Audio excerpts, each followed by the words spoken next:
अस्सलाम वालेकुम। 9th class. आज का हमारा टॉपिक ऑफ डिस्कशन प्लाज्मा, जिसे हम कहते हैं फोर्थ स्टेट ऑफ मैटर, और साथ में हमने डेंसिटी को डिस्कस करना है। Lecture number 17 9th class physics, plasma and density. Plasma जिसे हम फोर्थ स्टेट ऑफ मैटर कहेंगे और डेंसिटी को हम एक्सप्लेन करेंगे आज के लेक्चर में। तो बच्चे पहले हम डिस्कस करेंगे प्लाज्मा, जिसे हम कहते हैं fourth state of matter. The kinetic energy of gas molecules goes on increasing if a gas is heated continuously। हाँ जी, ये हमारे पास गैस मॉलिक्यूल्स हैं।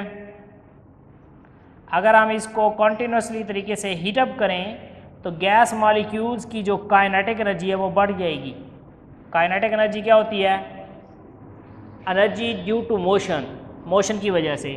गैस मॉलिक्यूल्स को जब हम हीटअप करेंगे तो इनकी मोशन बढ़ जाएगी, इनकी कुलयन बढ़ जाएगी। जब इनकी कुलयन बढ़ेगी तो काइनेटिक एनर्जी बढ़ेगी। क्यों? क्योंकि फास्टली मूव करेंगे गैस मॉलिक्यूल्स।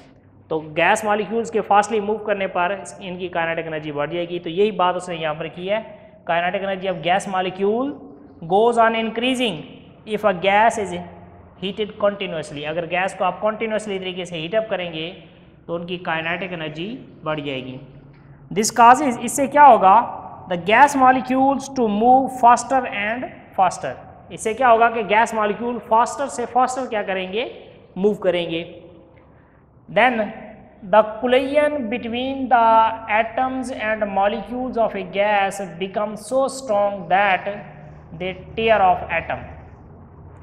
इनकी कुलयन इतनी ज़्यादा हो जाएगी कि एटम जो है वो टूट जाएगा। Tear off the atom, atom lose their electron, electron अपना लूज करेगा एंड बिकम पॉजिटिव आयंस। जितना ज़्यादा आप गैस मॉलिक्यूल्स को हीटअप करेंगे तो उनकी कुलयन बढ़ेगी। जब कुलयन बढ़ेगी तो एटम जो है वो टूट फूट का शिकार होगा, जिससे आप ये कह सकते हैं कि इलेक्ट्रॉन लूज होगा और बिकम पॉजिटिव आयन।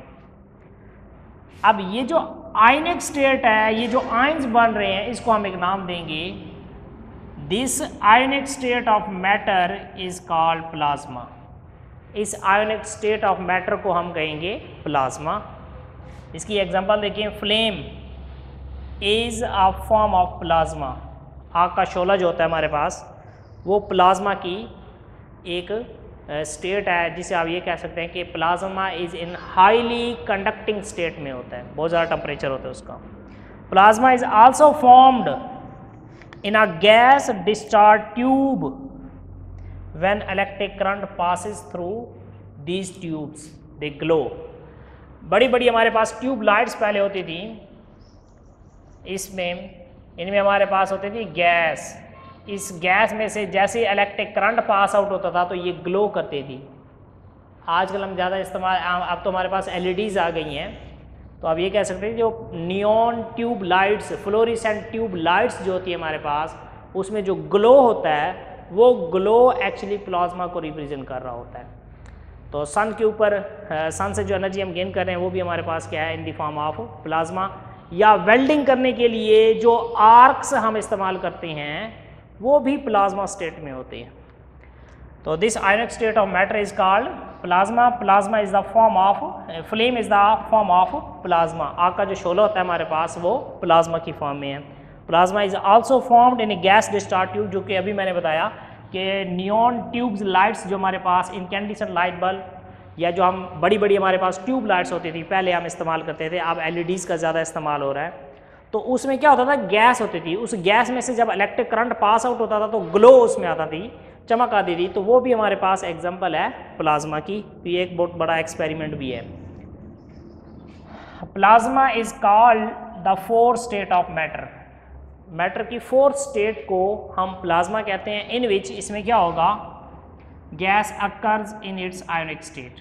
गैस जो है अपने आयोनिक स्टेट में अकर होती है, आयंस में, पॉजिटिव और नेगेटिव आयंस में तब्दील हो जाती है। Most of matter that फिल्स the universe is plasma in stars such as our sun। gases exist in their ionic state। हाँ जी, स्टार, सन की अगर हम बात करें तो गैसेस जो है वो अपने आयनिक स्टेट में अकर होती हैं। Since plasma consist of positive ions, it allow electric current to pass through it. Plasma में से इलेक्ट्रिक करंट का फ्लो होता है, मीन वो इलेक्ट्रिक करंट को कंडक्ट करवा सकता है। तो मोस्ट ऑफ आवर यूनिवर्स जो है वो प्लाज्मा के ऊपर कंसिस्ट करती है। ये 4 state of matter, only short question MCQs, हद तक आप लोग इसको रेडी करेंगे। अब हमारे पास नेक्स्ट टॉपिक जो है वो है डेंसिटी। डेंसिटी में डेफिनेशन पढ़ने से पहले उसने कुछ लिखा हुआ है कि is an iron object is heavier than that of would. Is an iron object is heavier than that of would. तो बच्चे कहते हैं yes iron is heavier. Not necessary. बच्चे मैंने आयरन और वुड की क्वांटिटी एक्सप्लेन नहीं की। क्वांटिटी क्या मैंने बताई या नहीं बताई? तो जब मैंने क्वांटिटी नहीं बताई तो आप कैसे कह सकते हैं कि iron is heavier than that of wood? It depends upon the quantity of iron and wood you are comparing. तो ये हमारे पास दो चीज़ें, एक आयरन है, एक हमारे पास वुड है। उन दोनों की क्वांटिटी कितनी है आपके पास? आयरन की क्वांटिटी कितनी है, वुड की क्वांटिटी कितनी है? देन यू कैन कंपेयर के is an iron object heavier or wood. तो अगर इक्वल वॉल्यूम की आप लोग दो चीज़ें लें, इक्वल वॉल्यूम लें दोनों का, कि हमारे पास ये इस तरह से ये इक्वल वॉल्यूम हमने लिया, इसमें हम वुड के पीसेस वगैरह पुट आउट करते हैं और इसमें हम आयरन के पीसेस पुट करते हैं। ये हमारे पास आयरन, ये हमारे पास वुड, दोनों का इक्वल वॉल्यूम लें। एक में आप आयरन फिलिंग और दूसरे में आप wood filling, then you can easily declare that iron is heavier than that of wood. क्यों? क्योंकि हमें पता है कि जो आयरन है वो मच डेंसर है एज कंपेयर टू वुड, ज़्यादा भारी होता है। तो इक्वल वॉल्यूम लेंगे तो then you can easily declare that iron is heavier than that of wood. Actually यही हैवी होना और लाइटर होना, ये एक्चुअली डेंसिटी को रिप्रेजेंट करता है, जो चीज़ हम यहाँ पर एक्सप्लेन करने के लिए जा रहे हैं। तो density of a substance is defined as its mass per unit volume, कि किसी एक क्वांटिटी का कितना मैस आया और उसका कितना वॉल्यूम है। तो ये चीज़ें दो जो एक्सप्लेन हमने करनी है, mess per unit volume. Equal volume हमने लिया और एक के अंदर हमने आयरन और एक के अंदर हमने वुड। देन हम देखेंगे इक्वल वॉल्यूम के चीज़ों में आयरन हमारे पास कितना है और वुड कितना है। तो mass per unit volume of a substance is known as density.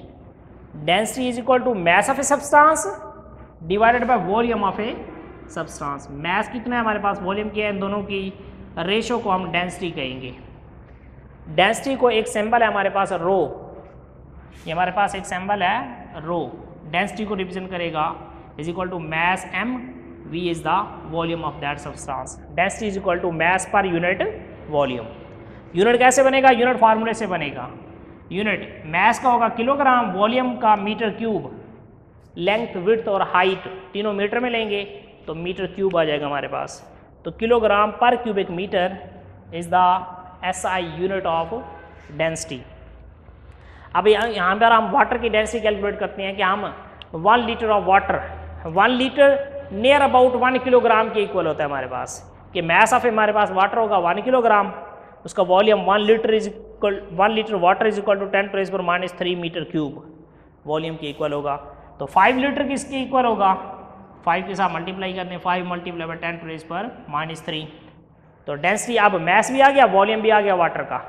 तो density is equal to 5 kilogram water और 5 किलोग्राम या 5 लीटर का जो वॉल्यूम होगा वो होगा 5 मल्टीप्लाई बाय 10⁻³ 5 5 से डिवाइड हो गया, 10⁻³ ऊपर जाके 10⁻+3 हो गया किलोग्राम पर क्यूबिक मीटर। तो 10⁻³ का मतलब क्या है? 1000 kilogram per cubic metre is the density of water. Density का सैंपल और साथ में W लिखेंगे वाटर के लिए। तो density of water is 1000 kilogram per cubic metre. तो वाटर की डेंसिटी, इसी तरह से डिफरेंट सब्सटेंसेस की जो डेंसिटी होती है वो डिफरेंट होती है।